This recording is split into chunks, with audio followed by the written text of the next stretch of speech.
사랑합니다. 오늘 본문은 잘 알고 계신 본문의 내용입니다. 야이로라고 하는 사람의 간청에 예수님 앞에 직접 나와 자신의 딸을 고쳐달라고 하는 그 간청에 예수님께서는 지금 그 야이로의 집으로 가고 계신 중이었습니다.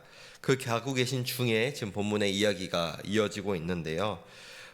그 야이로의 집에 가는 길에 아마 정말 많은 사람들이 예수님을 따르고 있었습니다. 예수님께서 많은 병을 고치시고 기적을 행하셨기에 그것을 신기하게 여겼으며 또 자신들도 그 기적에 동참하고자 했던 많은 사람들이 그 길을 따르고 있었습니다. 그 무리 가운데 한 여인이 있었습니다. 바로 혈루증, 불규칙적으로 피를 하혈하는 병을 가진 여인이었습니다. 유대 사회에서 이 유출병, 하혈하는 병은 부정하다고 여겨지고 있었고, 그렇기에 이 여인은 회당과 성전에는 당연히 가보지 못했으며 사람이 많은 곳에도 가지 못했습니다. 왜냐하면 이 부정하다라고 여겨지는 이 병은 다른 사람들에게도 부정함이 옮겨질 수 있다라고 생각했기 때문이었습니다. 그렇게 이 여인은 사람들에게 가까이 갈 수 없는, 사람들이 혐오하는 대상 중에 한 사람이었고, 뿐만 아니라 당시에는 큰 병이나 어려운 일을 당했는데 그것이 낫지 않고 오랫동안 지속되면 그 사람은 아마 하나님께 저주를 받았을 것이다 라고 사람들이 여겼기에 이 여인은 단순히 12년이라는 시간을 육체의 아픔뿐만이 아니라 아마 마음의 많은 상처들도 가지고 살아갔을 것입니다. 그리고 오늘 본문에 보시면 26절에서 이 여인은 자신의 병을 고치고자 많은 노력을 하고 많은 돈까지 사용했으나 아무 효험이 없고 그저 고통만 당했다라고까지 기록하고 있습니다. 그렇기에 소문을 듣고 찾아온 지금 눈앞에 보이는 예수라고 하는 청년은 정말로 이 여인에게 어떻게 보면 마지막 붙잡을 지푸라기와 같은 사람이었을 것입니다. 그러나 사람이 많은 곳에 가면 안 되는 자신의 처지를 너무나 잘 알고 있는 이 여인은 그저 몰래 예수님 앞에 다가가 고쳐달라고 말 한마디도 못하고 옷에 손만 대었던 것이죠. 당시에는 어떤 능력이 있는 어떤 대단한 사람의 가까이 가서 그 옷을 만지거나 그 옷을 자신이 소유하면 그 능력이 자신에게 옮겨진다라고 하는 생각을 갖고 있었다라고 합니다.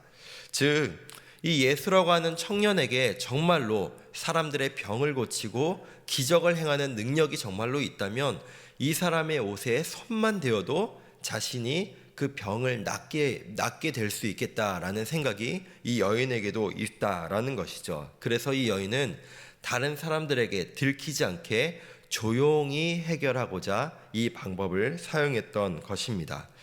그런데 오늘 본문을 보시면 마치 이 여인이 엄청난 확신을 가지고 내가 저 예수라는 청년의 옷을 만지기만 하면 내 병이 싹 낫게 될 거야 라는 어떤 확신에서 다가간 것처럼 보이지만 사실 헬라어 원문을 살펴보면은 이 여인은 이런 마음으로 갔습니다. 내가 만약 저 예수라는 청년의 옷에 내 손을 대면 내 병이 나을 수 있을까?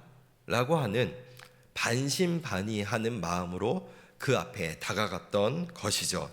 그러나 자신이 그 반신반의한 마음으로 손을 그 옷에 대자 곧 혈루 근원이 마름에 자기 스스로도 병이 낫게 됐다라는 것을 깨달을 수 있었습니다. 즉 12년 동안 이 여인을 고통스럽게 했던 그 병이 예수님 옷에 손을 대자마자 낫게 된 것이었습니다. 그런데 예수님께서도 자신의 능력이 밖으로 나간 것을 바로 인지하시고 누가 내 몸에 손을 대었느냐라고 물으십니다. 여인은 즉시 자신이 병이 낫게 된 것을 알았고 그리고 눈앞에 있는 예수라고 하는 청년이 방금 내 능력이 밖으로 나갔다라고 말하는 그 이야기를 듣자 두려움에 사로잡혔습니다. 당연하지 않겠습니까? 옷에 손만 댔는데 자신의 병이 싹 나은 것도 놀라운 일인데 누가 내 옷을 만졌다, 능력이 나갔다라고 말하는 앞에 있는 사람을 볼 때 얼마나 놀라고 두려웠겠습니까? 뿐만 아니라 자신이 이 일을 행한 것에 대해서 사람들이 그것을 알게 되어 보복하거나 자신을 해코지 할 일도 아마 두려웠을 것입니다.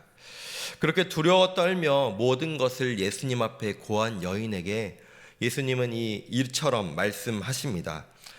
예수님께서 복음서에서 단 한 번 사용하신 표현인데요. 바로 이 여인에게 딸이라고, 딸아라고 말씀하시는 겁니다.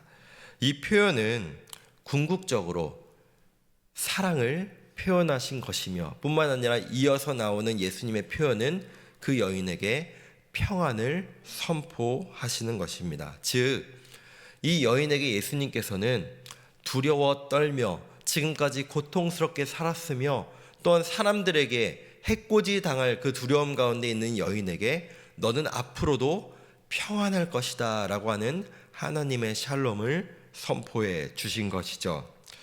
이 여인의 인생은 지금까지 이 샬롬, 하나님의 샬롬하고는 거리가 멀었습니다. 하나님 앞에 말씀을 듣고 싶어도 그 회당과 성전에 나아갈 수도 없었고 사람들에게도 가까이 갈 수 없는 철저히 소외되고 고통 속에 살아가야 하는 인생이었습니다. 그 자신의 인생의 문제를 어떻게 해도 해결할 수가 없었습니다.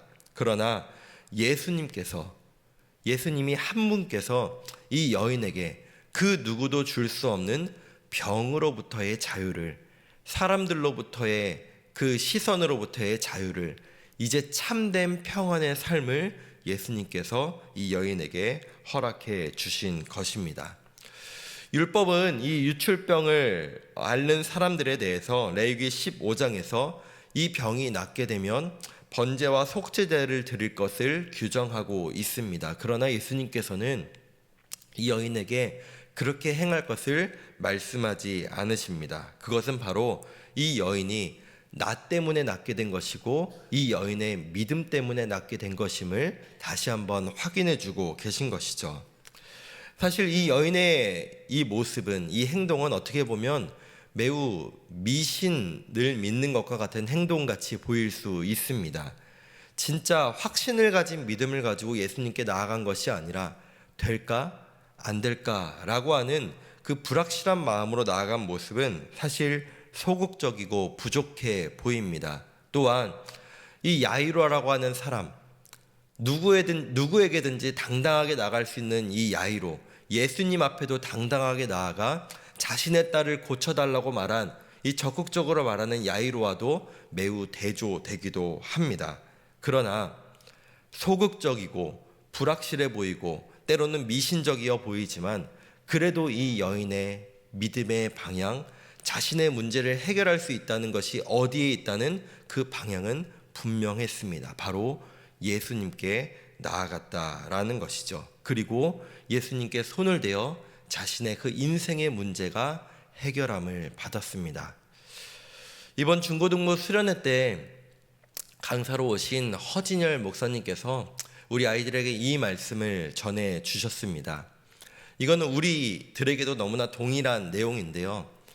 아이들이 어릴 때 정말 어떤 믿음과 어떤 뻔뻔함으로 자신의 아버지와 어머니에게 이거 해줘 라고 말한다는 것이죠. 그러면 부모가 된 부모의 입장에서는 어떻게든 자녀의 그것을 정말 나쁜 것이 아니라면, 악한 것이 아니라면 어떻게든 해주려고 한다라는 것입니다. 여기에서 한 가지 표현을 하셨는데 이게 정말로 와닿았습니다.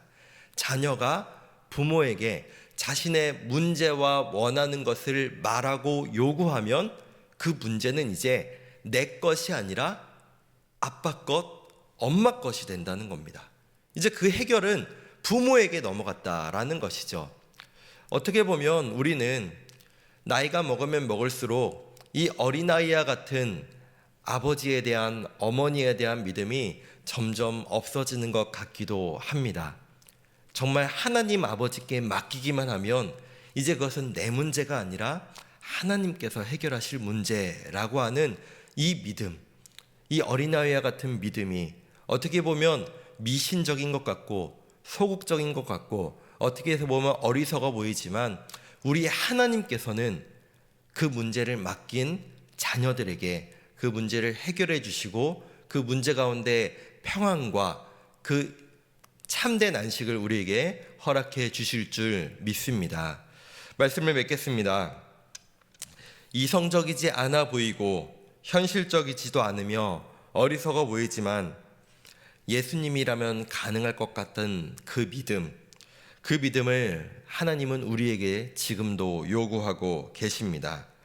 그분의 자녀인 우리에게 나에게 나와라, 나에게 그 문제를 맡겨라 라고 말씀하십니다. 우리가 날마다 그 주님 앞에 우리의 문제와 우리의 어려움을 맡길 수 있는 자녀된 우리 되기를 간절히 소망합니다. 그리고 그 주님 앞에 나아가는 우리에게 세상에 줄 수 없는 참된 평안, 그 샬롬을 우리에게 허락해 주실 줄 믿습니다. 오늘 하루도 그 주님으로 말미암아 참된 평안을 누리고 그분과 동행하는 안식이 넘치는 오늘 하루가 되시기를 간절히 소망하고 축복합니다.